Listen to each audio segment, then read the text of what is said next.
Et si je vous disais que le système électoral ivoirien a accouché de mères âgées de 131 ans, que des morts ont voté, et que certains électeurs sont plus vieux que leurs parents? Non, ce n'est pas une légende urbaine.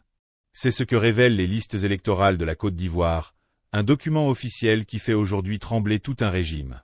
Derrière ces chiffres absurdes, se cache une manipulation si bien organisée qu'elle pourrait faire basculer le pays. Alors, comment Alassane Ouattara a-t-il perdu le contrôle de sa propre machine électorale? Pourquoi le peuple crie-t-il à la trahison? Et surtout, la Côte d'Ivoire est-elle au bord d'une nouvelle tempête politique? Restez bien jusqu'à la fin, car ce que vous allez découvrir pourrait changer votre regard sur toute la politique africaine. La Côte d'Ivoire est en feu. Ce que vous allez entendre va bouleverser votre perception de la politique africaine. Depuis plusieurs semaines, un vent de colère souffle sur le pays d'Alassane Ouattara. Ce vent, c'est celui de l'indignation d'un peuple qui découvre, médusé, l'ampleur d'un système électoral corrompu jusqu'à la moelle. Des listes trafiquées, des électeurs fantômes, des chiffres qui défient la logique. Tout semble indiquer que le régime s'est piégé lui-même. Le choc est total. Sur les réseaux sociaux, des vidéos virales montrent des citoyens en larmes, découvrant qu'ils ont été remplacés, effacés ou dupliqués.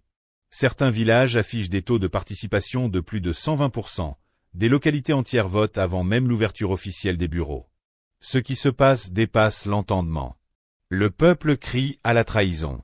Dans les rues d'Abidjan, les slogans fusent « Nous voulons la vérité des urnes, non à la fraude d'État ». Des jeunes, des femmes, des anciens, tous réunis par une seule cause, sauver leur démocratie. Pour beaucoup, ce moment marque la fin d'une illusion et le début d'une révolution citoyenne. Pendant plus d'une décennie, le régime d'Alassane Ouattara s'est présenté comme le symbole de la stabilité économique et du progrès.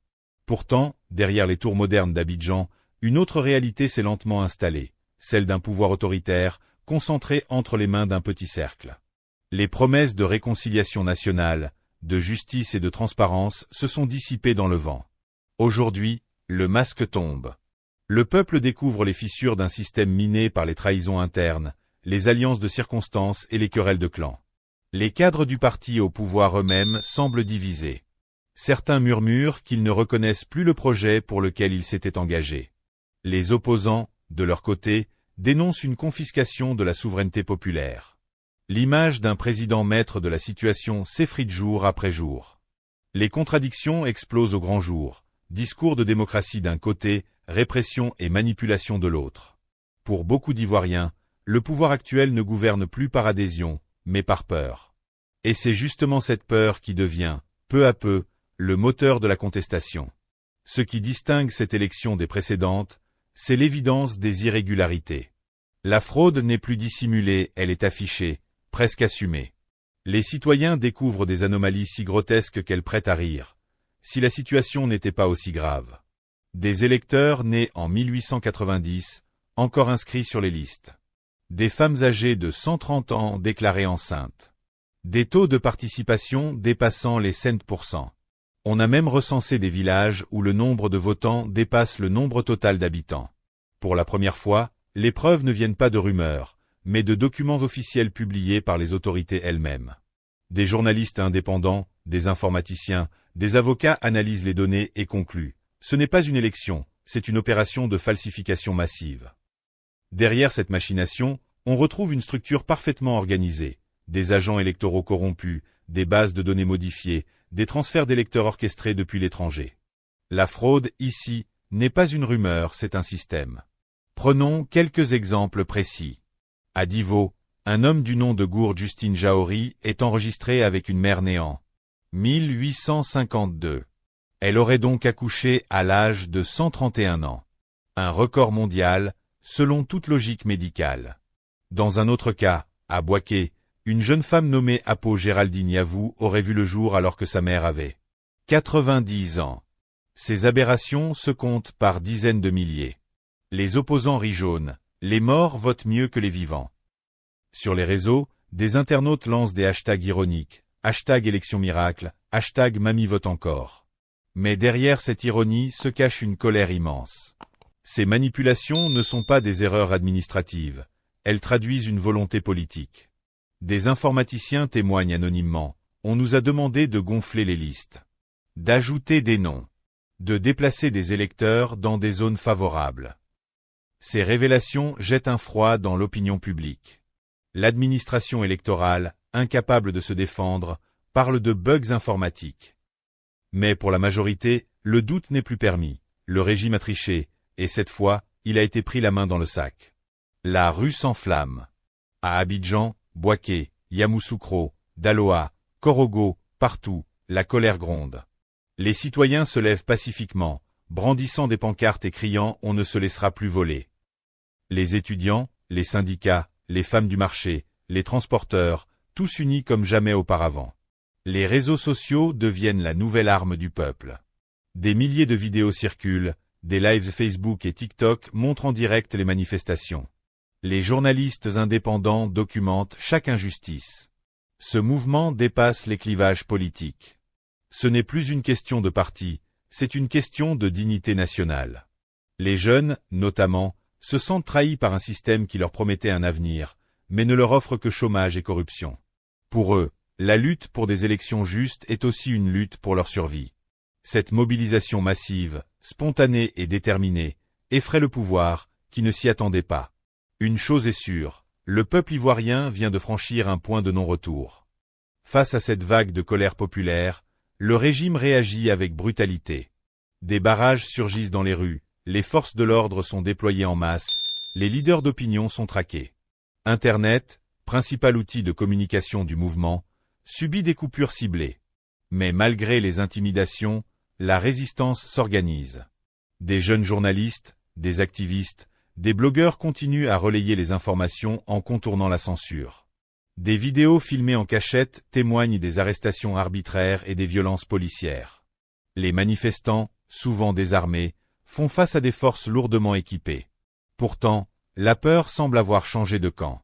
Les policiers, certains visiblement mal à l'aise, hésitent à obéir à des ordres injustes. Dans les casernes, des murmures circulent. Nous aussi, nous sommes du peuple.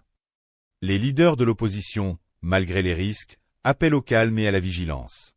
Ils savent que la moindre erreur peut servir de prétexte à une répression sanglante. Le mot d'ordre est clair, résistance pacifique, mais déterminée. Et dans cette atmosphère tendue, chaque discours, chaque image, chaque mot devient une arme. Car ce combat n'est plus seulement politique, il est moral. C'est la lutte d'un peuple qui veut reconquérir sa dignité face à un pouvoir qui s'effondre sous ses propres mensonges. Les enquêtes indépendantes révèlent peu à peu l'étendue de la machination. Ce n'est pas un simple dysfonctionnement administratif, mais un réseau complexe, coordonné depuis les plus hautes sphères. Des fonctionnaires, des préfets, des agents locaux ont été utilisés pour falsifier les listes électorales. Des certificats de naissance ont été modifiés, des identités dupliquées, des électeurs étrangers importés en masse. Dans certaines zones frontalières, des bus entiers venus du Mali, du Burkina Faso ou de la Guinée auraient été acheminés pour voter en faveur du pouvoir. Des informaticiens, forcés de manipuler les bases de données, témoignent. On nous donnait des quotas d'ajout par région. Si tu refusais, tu perdais ton poste. Ces révélations font froid dans le dos. Tout indique une fraude planifiée, financée et exécutée avec une précision militaire. Et pourtant, malgré la sophistication du système, une chose n'avait pas été prévue, la vigilance du peuple. Car c'est grâce à des citoyens ordinaires, à des observateurs locaux, à des militants courageux que le scandale a éclaté. Ils ont recueilli les preuves, filmé les anomalies, partagé les documents. Cette résistance numérique et citoyenne est devenue la pire ennemie du régime, incapable d'éteindre la vérité qui se propage comme une traînée de poudre. Rapidement, la crise ivoirienne attire l'attention du continent tout entier. Les chancelleries s'inquiètent, les ONG publient des rapports alarmants, les observateurs de la CEDEAO et de l'Union africaine multiplient les réunions d'urgence. Mais leur réaction reste timide. La communauté internationale semble paralysée entre deux impératifs, dénoncer la fraude ou préserver la stabilité d'un allié stratégique dans la région. Les grandes puissances, quant à elles, jouent la prudence. Paris, Washington, Bruxelles. Chacun surveille la situation sans vouloir froisser le pouvoir en place. Pourtant, dans les couloirs diplomatiques, la gêne est palpable. Les vidéos de la fraude, diffusées en boucle sur Internet, ternissent l'image du régime. Les médias internationaux s'en emparent. Côte d'Ivoire, le retour des démons électoraux, titre un journal européen. Mais pendant que les chancelleries tergiversent, la diaspora ivoirienne, elle, agit. À Paris, à Montréal, à Londres, des rassemblements massifs s'organisent devant les ambassades. Les Ivoiriens de l'étranger brandissent des pancartes « Non à la fraude d'État, la vérité des urnes ou rien ». Cette mobilisation mondiale donne à la crise une résonance planétaire. Désormais, ce n'est plus un simple conflit politique local, mais une bataille symbolique pour la démocratie africaine tout entière. Ce soulèvement a révélé de nouveaux visages, de nouvelles voix. La jeunesse ivoirienne, longtemps considérée comme apathique, s'impose désormais comme le moteur du changement. Ces jeunes, nés après les grandes crises des années 2000, refusent d'être otages des rivalités anciennes. Ils utilisent la technologie comme arme, hashtag, vidéo virale, campagne de sensibilisation. Leur courage inspire toute une génération africaine. Mais il y a aussi ces femmes, debout au premier rang des manifestations. Des mères, des commerçantes, des étudiantes. Elles marchent, chantent, crient leur colère, parfois avec leurs enfants dans les bras. Certaines ont perdu des proches lors des répressions passées, d'autres craignent pour leurs fils arrêtés. Leur détermination bouleverse le pays. Elles symbolisent à la fois la douleur et l'espoir. Dans leur chant, un message revient sans cesse, nous n'avons plus peur. Et cette phrase résonne comme une promesse. Les femmes et les jeunes ne demandent pas des privilèges, ils exigent le respect. Le respect du vote, le respect de la Constitution, le respect du peuple. Leur engagement redonne à la lutte une dimension humaine et morale. C'est cette alliance, entre la fougue de la jeunesse et la sagesse des mères, qui redessine aujourd'hui le visage de la résistance ivoirienne. Alors, que va-t-il se passer? Le pays se trouve aujourd'hui à la croisée des chemins. D'un côté, la voie de la raison, un dialogue national sincère, des réformes électorales profondes et la reconnaissance des fautes commises. De l'autre, celle du chaos, la répression, la peur et la division. Si rien n'est fait, la Côte d'Ivoire risque de replonger dans une spirale de tension qui rappellerait les heures sombres du passé. Mais il existe aussi un troisième scénario, celui de la Renaissance. Car au cœur de cette crise, quelque chose d'inattendu est né, une conscience nationale, une soif de vérité, une unité populaire que rien ne semble pouvoir briser. Le peuple ivoirien a ouvert les yeux.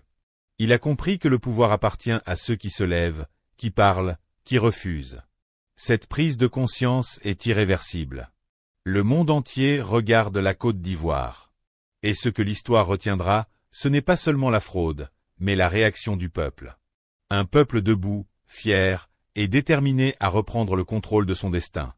Oui, le système a peut-être triché, mais cette fois, c'est le peuple qui gagne en dignité, en lucidité et en courage. La question est désormais simple. Les dirigeants écouteront-ils la voix du peuple ou préféreront-ils ignorer le grondement de la rue? Quoi qu'il en soit, l'Afrique observe, et l'avenir se joue maintenant, ici, en Côte d'Ivoire. La vérité finit toujours par remonter à la surface. En Côte d'Ivoire, ce n'est plus seulement une question d'élection, c'est une question d'honneur, de justice et de mémoire collective. Le peuple a parlé, et cette fois, il ne se taira plus.